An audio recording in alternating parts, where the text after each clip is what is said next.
Estamos de volta com gente.com, hoje recebendo o diretor de teatro Edson Bueno. Edson, você é um curitibano, que eu poderia dizer um curitibano não típico, né?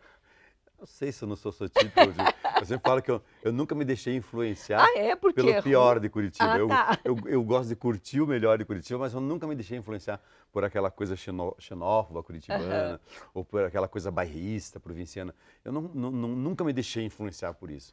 Eu quero contribuir com a minha cidade, não quero que ela me domine, né? Mas você já falou que, por exemplo, tivesse que ir embora daqui, não ia sentir tanta falta, você não é Olha, tão você agarrado. tá sendo elegante e maravilhosa. Porque, na verdade, eu falei assim, quando eu dei essa entrevista, eu falei assim, olha, se eu tivesse que ir embora de Curitiba, eu iria e não ia sentir a menor saudade.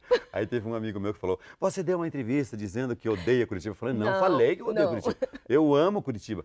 Só que como eu sou um artista de teatro, e o artista de teatro é uma pessoa que tem pelo menos um grande desejo de ser do mundo, ele é capaz de ir para outra cidade e assimilar aquela outra cidade, e ir para outra, e para outra, e para outra. E pronto, não tem muita. Ele não faz Uhum. teatro para a sua cidade, no fundo, né? Você faz teatro para o mundo. É só a sua cidade que assiste. Mas no fundo você faz para todo mundo, né? Tá, e de que forma a sua vida, a sua história, porque você perdeu os pais cedo, Tinha isso 17 te anos. influenciou? Pois é, Olha, na verdade, me influenciou na coisa de você saber que você tem que fazer, é você que tem que fazer as coisas acontecer. 17 anos, Os dois os faleceram dois. com diferença de 30 dias. E Poxa, aí, então eu era o único filho homem, as outras eram todas as três irmãs.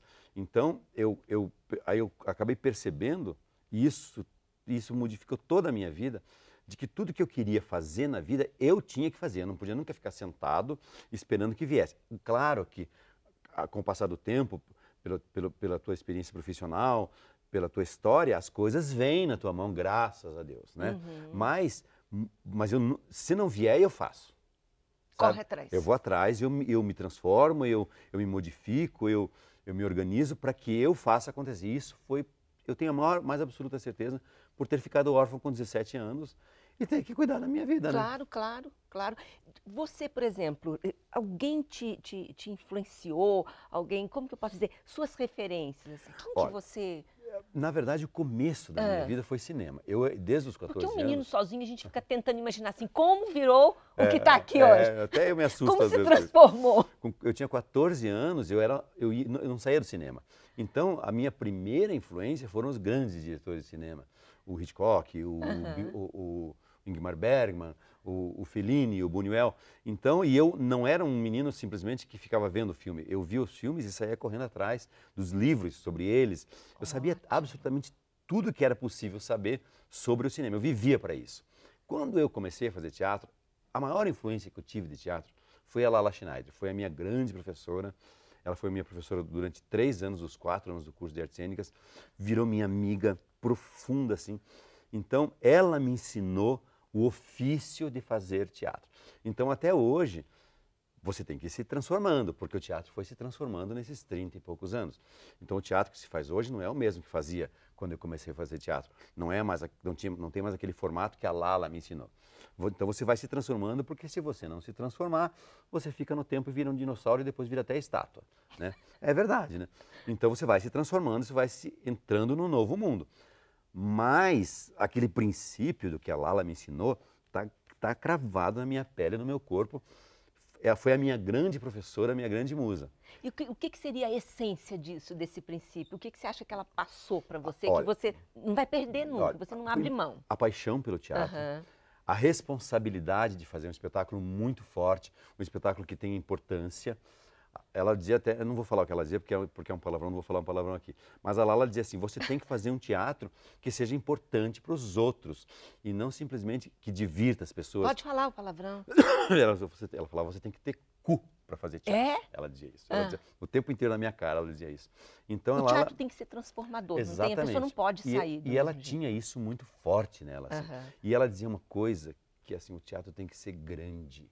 Ela falava para mim, o teatro tem que ser maior do que qualquer outra coisa que você sabe, que você faça na vida. Então, e aí me ensinou o detalhe, ela me ensinou como marcar um ator, ela me ensinou como organizar uma cena, ela me ensinou, ela uma vez me deu uma lição lindíssima. Eu estava montando uma peça que ela fazia de atriz no palco do Guairinha, E a gente tinha, naquela época, como até hoje, você aluga o teatro, você paga por mês, né? Então o teatro é teu, teoricamente.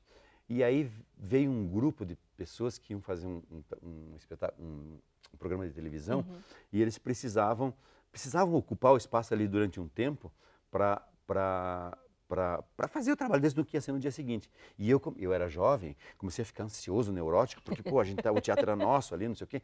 Comecei a me irritar e ela me chamou num canto e falou, Edson, vem aqui. Eu falei, o quê? Deixa as pessoas trabalharem. Todo mundo precisa trabalhar. Deixa eles fazer, depois a gente faça o nosso. Olha só, sabedoria, Então, essa né? sabedoria, a Lala deixou dentro de mim. E isso foi muito importante. Depois, quando eu comecei, porque no meu tempo, você não podia ficar sentado em Curitiba esperando o teatro vir até você. Você tinha que ir a São Paulo, você tinha que ir ao Rio. Aí eu me deixei influenciar pelo Antunes Filho, aí fui fazer assistência de direção do Zé Celso Martins Corrêa, me deixei influenciar profundamente por ele, pelo Gabriel Vilela, o grande Gabriel Vilela. Depois vieram vindo os novos diretores, o Henrique Dias, que para mim é o maior diretor de teatro do Brasil. Né? Se você tiver que eleger hoje, não seria o Henrique? O Henrique Dias. Para mim, se eu tiver que eleger hoje o melhor diretor de teatro do Brasil, é o Henrique, pelo menos é aquele que eu mais gosto. Nunca vi um espetáculo dele que não me encantasse, que não me emocionasse. E aí, com o tempo vai passando, você começa a se deixar influenciar por grandes diretores até do mundo, que você viu uma ou duas peças, como o Peter Brook, ou a Ariane Nushkini, e você se aprofunda na obra deles pela leitura e aquilo também vai te modificando. Então... E o público já consegue, você está falando, eu vou lembrando aqui, o público já consegue fazer essa mesma viagem? Nós já temos um público com formação suficiente para poder embarcar junto, Edson? O público de teatro em Curitiba, ele tem um biorritmo estranho, assim. Quando eu comecei a fazer teatro, ele era muito pequeno. Depois houve uma fase que a gente tinha muito público. Mas muito, não, eu digo a gente porque era o teatro curitibano, não era só eu. Então tinha muito público. Depois teve uma fase que caiu um pouco, depois teve uma fase que aumentou um pouco. Hoje eu acho que a gente vive uma fase que a gente tem que correr muito atrás do público. Por uma série de razões políticas e econômicas e culturais do próprio país e da própria cidade. Hoje a gente, se você quiser fazer uma peça de teatro e colocar um valor de bilheteria que seja justo pelo seu trabalho, você vai ter que batalhar muito para pôr um público ali. Porque o público curitibano desacostumou-se a pagar para assistir teatro. Ele desacostumou-se. Ele paga para qualquer coisa. Ele paga para ir no cinema, ele paga para comprar um livro, ele paga para comprar um gibi na banquinha, ele paga para tomar uma cerveja, ele paga para almoçar. Mas ele não quer pagar para assistir teatro. Porque por uma questão política, econômica, social, cultural, o público curitibano desacostumou-se de pagar para ir ao teatro. Então você tem que batalhar muito por isso. Você tem que fazer um teatro que a pessoa queira muito assistir. Bom, eu vou fazer outro intervalo, tá ótimo esse papo. Daqui a pouquinho a gente volta para o último bloco do Gente.com, nessa conversa gostosa com Edson Bueno. Até já.